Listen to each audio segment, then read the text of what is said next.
Yesterday's video was a little long, so this is going to be a quick reference guide on how to sell a limit and how to make a stop loss. Okay, so let's jump right in.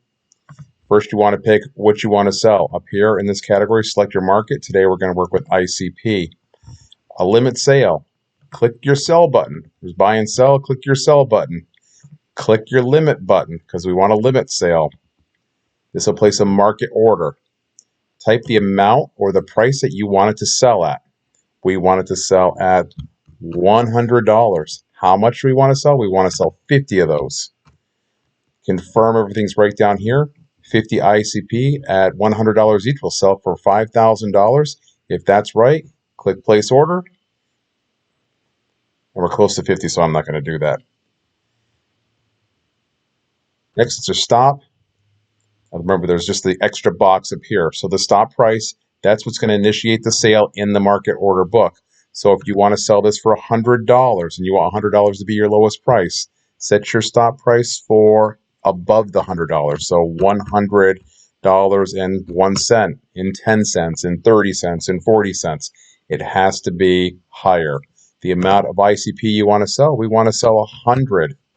And the actual price, we want to get $100 for our ICP.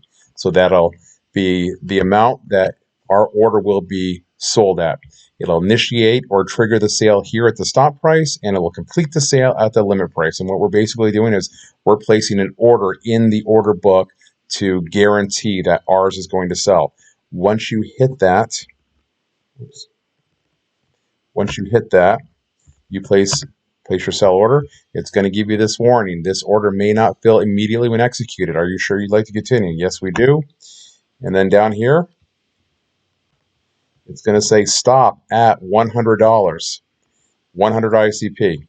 It's that easy.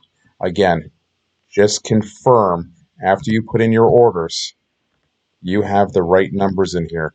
Because if you don't, verify these down here. If you don't, if you only put $1 here, whatever you have will sell for much less than it is. So double and triple check. All right, that's it. That's quick. One more time on the stop. Remember, the stop price has to be a little bit higher than the limit price. Limit is lower. And then the amount you want to put in there. It's that easy. All right.